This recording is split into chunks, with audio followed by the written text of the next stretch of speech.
ولی دکنی، اصل نام ولی محمد، جن کا آبائی وطن گجرات تھا، لیکن دکن میں رہنے کی وجہ سے ولی دکنی ہو گئے۔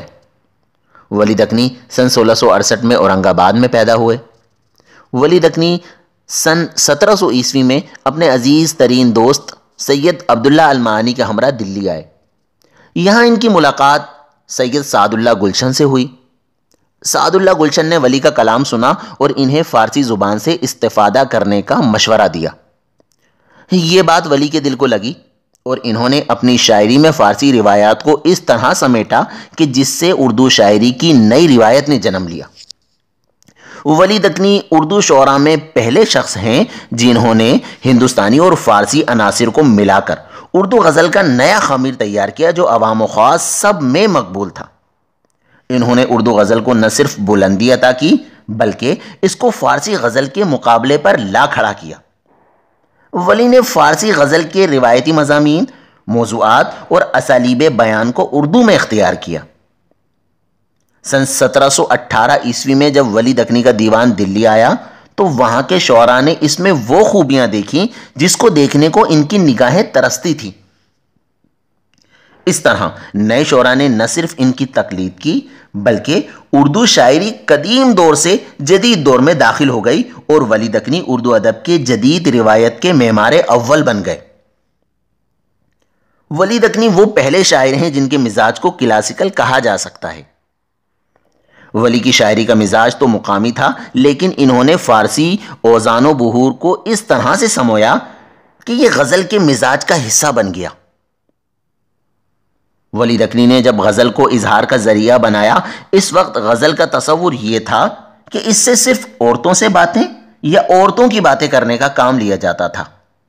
ولی کی غزل میں پہلی دفعہ ایک جیتی جاگتی عورت کو محبوب کے روپ میں پیش کیا گیا۔ ان سے پہلے شاعر اس طرح محبت کا اظہار کرتے تھے کہ یہ اندازہ لگانا مشکل ہوتا تھا کہ محبوب مرد ہے یا عورت۔ ولی دکنی کی شاعری میں عشق اور مظاہر فطرت ان کے محبوب موضوع ہیں۔ ولی نے اردو غزل کو نیا موڑ دیا۔ ان کی زبان صاف اور جدید تھی۔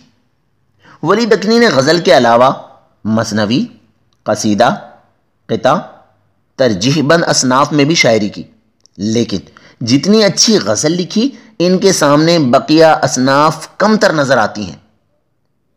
ولی دکنی کی وفات ڈاکٹر جمیل جالبی کے مطابق 1720 سے 1725 کے درمیان ہوئی ہے۔ ولی دکنی کا مزار احمد آباد گجرات میں ہے۔ ان کے مزار پر چینی والے پتھر لگے ہیں، اس لیے وہ علاقے میں چینی والے بابا کے نام سے مشہور ہیں۔ تجھ لب کی صفت لال بد خوشا سو کہوں گا، تجھ لب کی صفت لال بد خوشا سو کہوں گا، جادو ہے تیرے نین غزالاں سو کہوں گا۔ پھر میری خبر لینے کو وہ صیاد نہ آیا، پھر میری خبر لینے کو وہ صیاد نہ آیا، شاید کہ میرا حال اسے یاد نہ آیا۔ شراب شوق سے سرشار ہیں ہم، شراب شوق سے سرشار ہیں ہم، کبھی بے خود کبھی ہوشیار ہیں ہم۔ باعث رسوائی یہ عالم ولی، باعث رسوائی یہ عالم ولی، مفلسی ہے مفلسی ہے مفلسی۔ مفلسی سب بہار کھوتی ہے، مفلسی سب بہار کھوتی ہے، مرد کا اعتبار کھوتی ہے۔ جسے عشق کا تیر کاری لگے، جسے عشق کا تیر کاری لگے، اسے زندگی کیوں نہ بھاری لگے۔